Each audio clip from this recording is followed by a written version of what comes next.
Jennifer Walters for the defense, Your Honor. But you can call me the She-Hulk. Hello, everyone. Thanks so much for joining me here today as we get to talk about one of my favorite subjects, comic books. My name is Jose. I love comic books. I love talking about them. I love sharing them with you. Feel free to follow me on social media if you would like. Links are in the description below. I've also posted a link to the Marvel fan site that I have plot synopsis and character bios for this issue. Marvel graphic novel number 18 from 1985 featuring the sensational She-Hulk, written and penciled by John Byrne. And I believe Kim DeMulder here is going to be the inker, and this Petra Scotise will be the colorist. It's colored very well. So we're gonna I'm debating whether or not I should keep this like this full page or if I should bring it down a bit here, because there's a lot of things that are going to kind of make it hard. But we're basically saying, you see John Byrne saying then, and three things are happening here: the Nevada desert, and above ground nuclear test, one of the last. 80 miles away, Will Campbell, prospector, wanders lost in the desert. And then 860 miles east, Jennifer Walter meets her cousin Bruce for the first time. So, all right. I think I am going to make it a little smaller.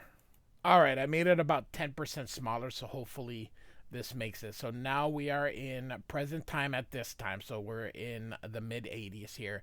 And for those of you who have been just watching or reading comics since the Marvel movies came out, Nick Fury was a white guy. He was not Samuel L. Jackson. So, and so he's arguing here. He says, I don't care what you say. This whole deal stinks. And so he's meeting some faceless bureaucrats here. I love Nick Fury with a cigar. And they're saying, hey, your job is to protect the American people. What they're ordering him to do is get a She-Hulk. That's basically what they want. And they're saying, you know, the Hulk did this and the Hulk did that. And so we don't know if, you know, the She-Hulk is going to have that stuff. And then he says, hey, Reed Richards grabbed her, and you know, she's in the Fantastic Four. He wouldn't take her unless he's done all, you know, unless he's crossed the T's and dotted all the I's. So there's nothing, she's not gonna hurt. And they still want her to do it, and Nick Fury's like, you can't make me. And they're like, this is order from the commander-in-chief, so that'd be the president. And Nick Fury's like, nah. He goes, well, nothing I can do about that, but S.H.I.E.L.D. owes me about 1,000,000 years of vacation, and I'm going to take them right now. So he wants nothing to do with it. He knows they're going to do it with or without him. So now we are in New York, and we see She-Hulk and her boyfriend, Wyatt. Is it Wingfoot? He's Native American. And she's looking out, and she's a bit concerned, distracted here. And he says, what's wrong? And she says, well, today's Bruce's birthday. And then she feels bad. You know, she's like, oh, he was sweet and a good person. I can't believe this horrible things happened to him, you know. And so Wyatt says, you know, life is unfair, but just without him, there would never be a She-Hulk. And of course, she loves being She-Hulk. And she goes, you're right. Thanks, babe. You always know the right things to say. And so he says, hey, I have here 2 tickets for the show Reed and Sue highly recommended. What say we try to forget the woes of the world for an evening and just enjoy ourselves? And so she picks him up and says, sounds good to me. And I know just how I want to start. And he goes, hey. So there was a bit of during this time they made John Byrne remove a page in which he was in bed with her boyfriend in the 80s, which is funny, all the things that they've done since then. And so here they're looking for She-Hulk, and and Dum Dum is now in charge without Nick Fury, and he also doesn't want to do this, but unlike Fury, he just kind of does it here. And so um, they're going to um, go grab She-Hulk, and here they're getting ready for their date, and Wyatt still sort of looks the same, but She-Hulk, I don't know what she's meant to look like, a Playboy bunny. And so they're getting ready for their date. Just a lot of introspective as they talk. John Byrne is also verbose. And so the cab drops him off in the east side or the east village. And he's like, I think my something is shot from his car because of her weight. So they're walking here, and then suddenly these, I think they're called mandroids, are there to go get her. And they say, you're under arrest. She's like, for what? And so we get a short fight here. And Wyatt is attempting to stop. And the people here are protecting her. And so he zaps them. And so you can see her fighting. I'm kind of narrating because this is actually a lot of pages, but it really has mostly fights. There's really not much. Look how full the garbage can is. There's really not much of a story. Just a lot of fill-in in there. So, but a lot of beautiful panels. This, I think, was an excuse for John Byrne. John Byrne's really loved She-Hulk. So, and you can see her fighting her the mandroids here. Look how much fun she's having. And so they're going to transport everybody here. So she's like, what? And so she's like, what did you or he say, as they end up in the room? So it's She-Hulk and a bunch of civilians here. And so Shield has shown up here, and she tosses the mandroid at them, and she's like, hey, everybody, let's go. And she makes a door here. She's still in high heels. And, man, John Byrne is so masterful here. So she doesn't know where it's going, but it's got to go somewhere. And then, if you remember at the beginning, there were three things. There was a man roaming in the desert. So here he goes. Was he always in there? We really don't know at this moment. So the Shield's using gas to kind of knock him down, but she forces and goes out. You can see that it's the helicarrier. Suddenly there's a big noise here, and it turns out that they are, of course, the helicarrier, which is flight. I don't know how much something like this would have cost, if you had something like this, just the enormity of keeping something like this. This is one of those things that's like great on the imagination, but I don't think it's practical. So they got everybody surrounded, so off they go. And so this guy, Oopsie, here says, okay, Greenie, strip. And he's like, say what?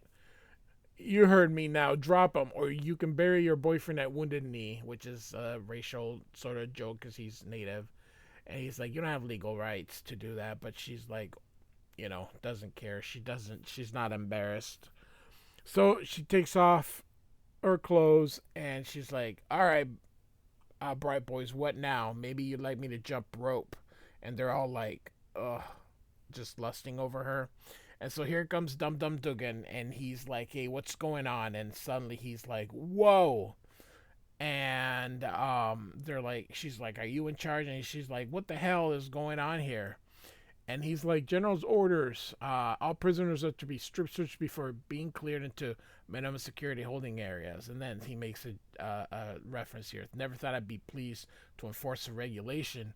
And Dum Dum is like, it's supposed to be done privately in a cell by someone of the same sex. This is a gross misuse of authority. And he's like, Confine yourselves to to your quarters until I filed a report, and he says, you haven't heard the last of this, Duggan. I have friends in high places. And he's like, save it. Save the threats, Dooley. I've heard worse from better men than you, and I'm still laughing. And so tells She-Hulk to meet him in the office in 10 minutes, and he apologizes for that guy.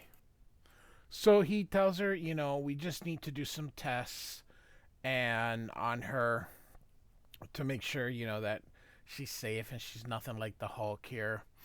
And then his phone rings here, and it turns out that that guy really did have friends in high places, and so he's been released, and now he's in charge until Fury comes back. So now they're gonna do things his way, which are not very good here. And so Wyatt is gonna be held while she goes here, and then he makes her strip again here. Um, they bring her in. You can see she's down here, and she kind of wakes up. She's not feeling very well. So he kind of nurses her back to health a little bit here. They need to get out, but she's got to get out over there. But these bars are made out of mantium, so she can't break through. So what she's gonna do is he's gonna lift a little bit to give a little way using on this box here, and then what she's going to do is turn into Jennifer Walters and crawl down. And once she does that, so there are three buttons. She doesn't know which one, but uh, presses one. There's a room. It'll fill with cyanide. Is what she had overheard. So she presses the button and nobody dies. So she assumes she turned off the cyanide, but realizes that he's still trapped in there. So she is going to look for a way to get him out. And so as she's walking through, notice she's barefooted, and this guy notices that. So off she goes, and he hits the alarm here that she has escaped, and Dooley is like, "Hey, everybody, go get her." And so he's going out, but soon he's grabbed by that person, and he kind of kisses him. But you're gonna see why in not yet, but suddenly he kisses him or puts his mouth in his mouth. Basically, he's transporting something, and then he falls down. And so here you see this. Hear us, humans, do not resist. We control you now. Our thoughts are your thoughts. You are dead, human, without us. You have no life, no thought. You will obey. You will take us to the central room off this airship. Your memories will guide us. Your knowledge will teach us what we need to know, that we may destroy this human engine and thus show the world our power. So She-Hulk's hiding and presses this, and you can see her turning into She-Hulk while she does that. And so she's now in the office where Dooley was, and she's gonna get all that data or data, depends on how you say it. And you can see her grabbing the disc and destroying it. Back then, things were stored in discs, but now suddenly, gravity is gone. So, or no, the ship's tipping over. Sorry. So I guess and so another reason you wouldn't have something like this if something did happen, not just the amount of money being wasted, but all the ships that you have up there. Man, that is a lot of money being wasted here. So, all right. So they're gonna go and check on the prisoners, make sure everyone's in there, and then realize that She-Hulk's not there, and shoot to kill. And the alarms go off. So they're gonna let's see here. They gotta get all the planes to the air so that nothing happens. And of course, here comes that, and it's too late. And yeah, this is why you would never have something like that up in the air. As cool as it looks, this is beyond expensive, reckless, with all the mechanical failures that could happen. So no. And so a few pages just John Byrne showing the destruction of these airplanes. And so now She-Hulk is holding on, and suddenly that guy appears, but she says, man, he looks like he's been dead a million years. And so this guy, Dooley, I think, says, you're going to join him. I think that's Dooley. He's blonde. Nope. All right. And so she starts to shoot, and she's like, don't do that. The one that started all this was Dooley. And then She-Hulk destroys the gun, and she says, you're lucky that I'm bulletproof. But of course, uh, her shirt is mangled here. So she suspects something's going on here, and She-Hulk does too. So we're going to have that showdown with Dooley. So she changes now into something a little bit more appropriate. And so they're going to go look for Dooley here. And so she was going to bust in, but he tells them, don't do that. All this will get filled with nerve gas, which is highly, highly deadly. So she's going to go from the outside then. And so she gets there, and Dooley's coming right behind her. And look at this. Oh. And so he's like, now you will die, and dying will serve us. So he's going to attempt that whole thing here. Opens his mouth, and you can see all these little cockroaches here. And tosses him, and when he breaks, there's hundreds of them here. And she goes like super intelligent cockroaches. And she opens the thing so that everybody can get stuff figured out, but then it explodes here. And you can see here, this is again why you would never have that here. So she wondered how that happened, and he tells her, hey, the panel was booby trapped. Attempting to reactivate the rotors, exploded the controls, and detonated the emergency ditch system. We lost the entire port lift assembly. And so this guy's like, we gotta abandon ship. And so out come all the pods here to get out here. And he says, you too, She-Hulk, there should still be a couple of pods left. And she goes, I've got one scrumptious hunk of Indian Brave to bust out. So her boyfriend here. So he says good luck, and then tells this guy to get over the starboard controls. We've got to cut those lifters too. And she goes, what? That's the only thing keeping it aloft. We're crash. And he's like, that we're gonna do that either way. All we can do now is try to control how hard we hit. So he cuts the lifters, and off she goes. Man, the environmental catastrophe of this ship like this, and all the secrets. Ugh. So they try to brace for impact here, and